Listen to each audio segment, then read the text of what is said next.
Welcome friends, ये कहानी एक आइसलैंड की है जो वहाँ पे जाने वालों की विश पूरी करता है, जहाँ कुछ लोग जाते हैं और अजीब स्थिति का सामना करते हैं। Fantasy island 2020 presenting Hollywood screen play.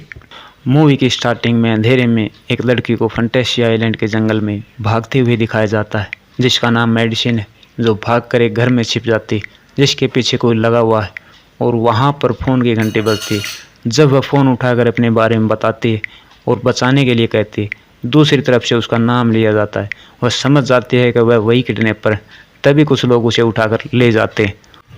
वहाँ पर एक नेम प्लेट दिखाई देती है जिस पर द रॉक लिखा हुआ होता है। उसके बाद एक प्लेन उस आइलैंड पे आता है जिसमें से 5 लोग उतरते हैं। यहाँ मिस जूलिया, जो रॉक की असिस्टेंट है, उनका स्वागत करती है और उन्हें बताती है कि यहाँ उनकी फैंटेसी पूरी होगी। ये 5 लोग हैं: Gwen Olsen, Patrick Sullivan, Brax Weber, JD Weber और मेलनी कोल। जूलिया उन्हें मिस्टर रॉक से मिलवाती है।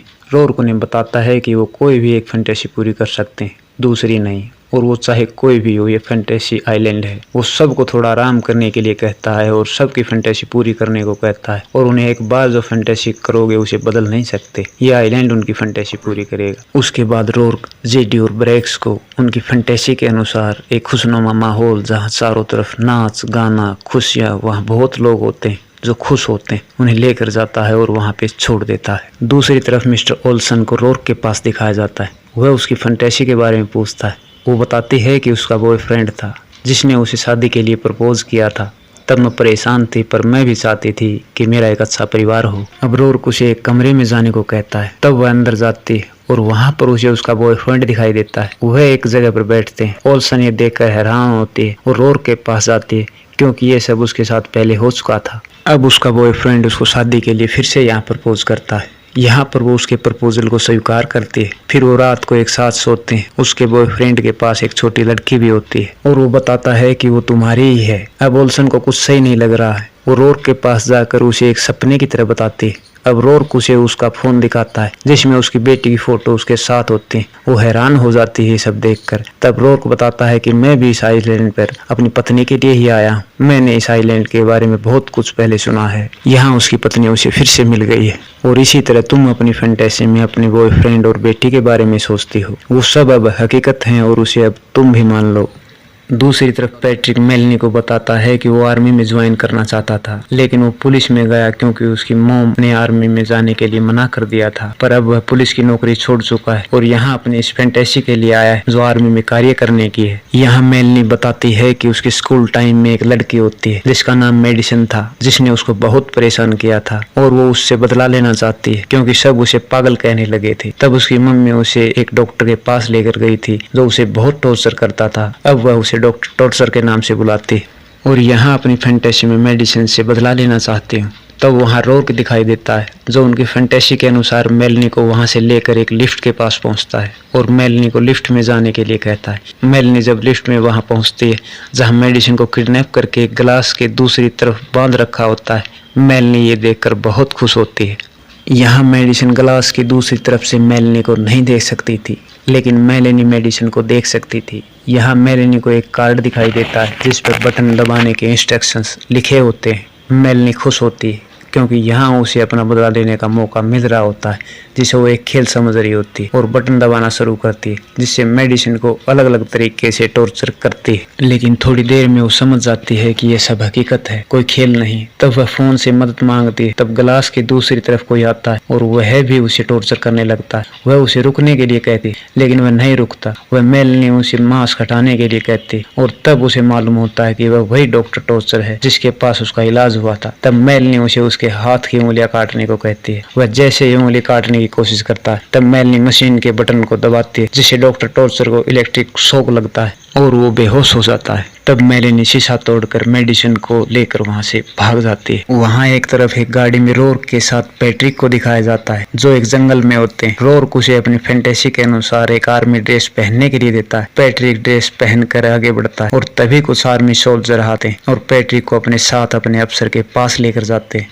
जिसका नाम लेफ्टिनेंट होता है। वह पैट्रिक के पास जो आईडी होती है उन्हें देखता है और उनमें उसे अपना ही नाम दिखाई देता है। वह पैट्रिक से बात करता है और उसके बारे में पूछता है और कहता है कि तुमने कितने दिन पहले मुझे देखा था। पैट्रिक बताता है कि 27 साल पहले, तब आप वेनेजुएला एक मिशन पर गए थे जहां पर आपकी मौत हो जाती है। तब लेफ्टिनेंट बताता है कि वो मिशन कल है और अब लेफ्टिनेंट को मालूम हो गया था कि उसकी मौत कल होने वाली है। अगले दिन लेफ्टिनेंट वहां से वापस जाने लगता है, लेकिन पैट्रिक उसे जाने से मना करता है। वो कहता है कि आपको सब एक हीरो समझते हैं, आपको अपने साथियों की जान बचाने के लिए ग्रेनेड पर अपने आप को लेटा दिया था और सबकी जान बचाई थी, आप नहीं जा सकते। थोड़ी हाथापाई होती है, आखिर लेफ्टिनेंट मान जाता है। आगे जेडी और ब्रेक्स को दिखाया जाता है जो लड़कियों के साथ ऐश कर रहे होते हैं। तभी वहां पर कोई आता है, वो कोई और नहीं उस घर का मालिक होता है। वो यहाँ गन से हमला कर देता है। जेडी और ब्रेक्स वहां से भागते हैं और दूसरे रूम ब्रेक्स रोर्क के पास फोन मिलाता है और हमले के बारे में बताता है। रोर्क कहता है कि ये उस घर का मालिक है, तुम समय उसे देखो और जो तुम्हारी फैंटेसी है उसे पूरा करो। तब तक हमलावर उनके पास आ जाता है, लेकिन वो इसे फैंटेसी में हुआ एक मजाक समझते हैं। तभी हमलावर जो उस घर का मालिक है जेडी का हाथ पकड़कर काटने वाला होता है। ये समझ जाते हैं कि ये कोई फैंटेसी नहीं, हकीकत में हो रहा है।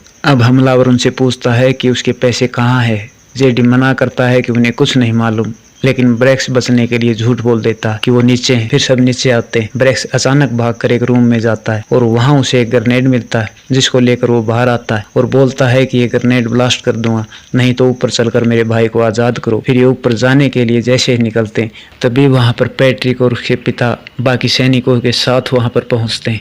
पैट्रिक जब ब्रेक्स को देखकर अचंभित हो जाता है और पूछता है, ये मेरी फैंटेसी है, इसमें तुम लोग क्या कर रहे हो। पैट्रिक कहता है, ये मेरी फैंटेसी है, इसलिए मैं यहाँ पर हूँ, क्योंकि पैट्रिक के पिता की मृत्यु वेनेजुएला में हुई थी, जो यही जगह है। इतने में ही हमलावर उन पर हमला कर देते हैं और इनमें लड़ाई शुरू हो जाती है। कुछ सैनिक ऊपर जाते हैं जहाँ जेडी वो उसको आज़ाद करवाते हैं।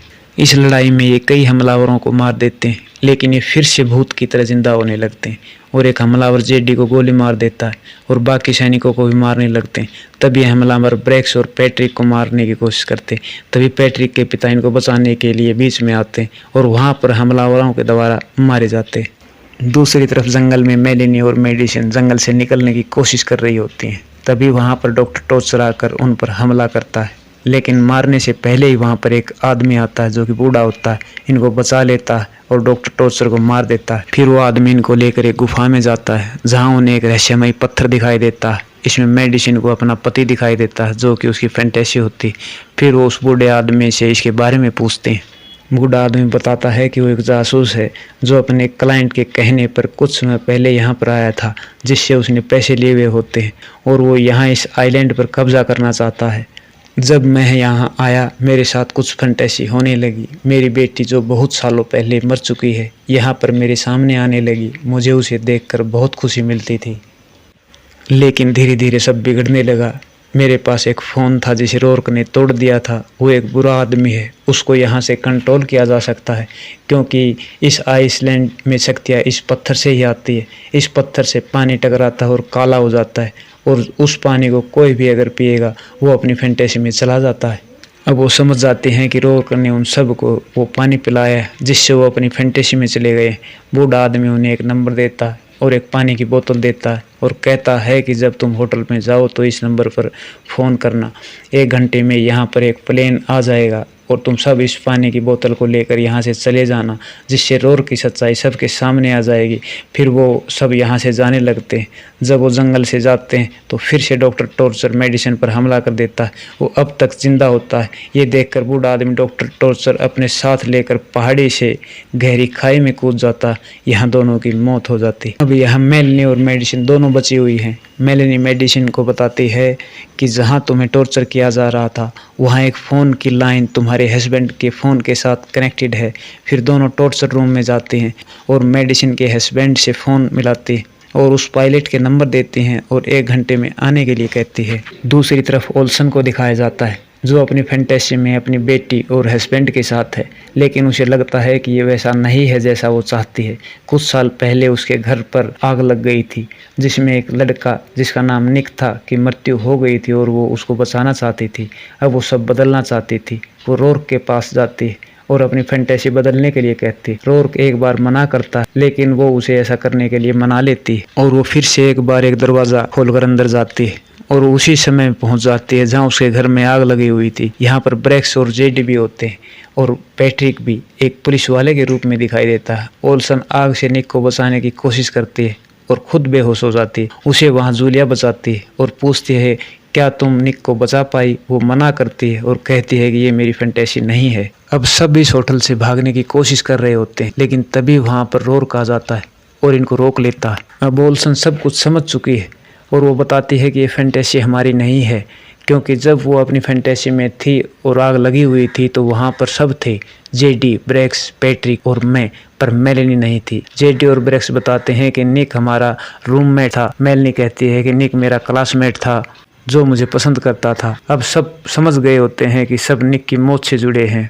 और रोर्क और जूलिया निक के पेरेंट हैं और ये सब रोर्क की फैंटेसी में है। ये रोर्क को मनाने की कोशिश करते हैं कि सब कुछ रुके, लेकिन रोर्क उनकी मौत से ही सब रुकने की कहता है। इसी बीच बाहर एक प्लेन आता है, सब बाहर की ओर भागते हैं और तभी रोर्क के आदमी उस प्लेन को ब्लास्ट कर देते हैं। फिर ये सब उस गुफा की तरफ भागते हैं और वहाँ पहुँचते हैं जहाँ वो रहस्यमयी अजीब पत्थर है। तभी वहाँ रोर्क के आदमी भी आ जाते हैं और इन पर हमला कर देते हैं। पैट्रिक एक आदमी को मार देता है, तब मेलेनी आती है और पैट्रिक पर चाकू से हमला कर देती है। सब हैरान होते हैं क्योंकि फैंटेसी मेलेनी की है जो रोर्क के लड़के निक से प्यार करती है और इन सब को उसकी मौत की वजह मानती है और सबसे बदला ले रही है। कहती है कि अब तुम्हारी मौत को कोई नहीं रोक सकता, रोर्क भी नहीं, क्योंकि रोर्क जिसकी ताकत ये पत्थर है और सबकी फैंटेसी की वजह से ये आइसलैंड टिका हुआ है। अगर रोर्क ने इसे रोका तो ये आइसलैंड नहीं रहेगा। रोर्क की पत्नी जूलिया इसी फैंटेसी की वजह से उसके साथ में, अगर ऐसा हुआ तो रोर्क अपनी पत्नी को खो देगा। जूलिया रोर्क को समझाती है कि सबको यहाँ से जाने दो। तब रोर्क मेडिसिन को कहता है कि यहाँ सबको एक बार अपनी फैंटेसी में जाना होता है, सब जा चुके हैं तुम्हें छोड़कर। तब मेडिसिन बोतल का पानी पी लेती है और मेलेनी को कहती है कि तुम निक के पास चली जाओ। निक पानी से बाहर निकल कर उसे भी पानी में लेकर जाता है। मेलेनी तभी अचानक बाहर आती है और उसके हाथ में जो ग्रेनेड था उसे फेंक देती है। पैट्रिक ग्रेनेड पे कूद जाता है और ब्लास्ट के साथ पैट्रिक की भी मृत्यु हो जाती है। फिर सब होटल में जाते हैं। रोर्क बताता है कि पैट्रिक ने सबको बचाने के लिए अपनी जान दे दी और जेडी भी मारा गया। फिर ब्रेक्स अपने भाई के लिए निराश होता है। सब वापस जाते हैं। रोर्क ब्रेक्स को कहता है कि तुम्हें अगर अपना भाई चाहिए तो यहाँ पे रुकना होगा।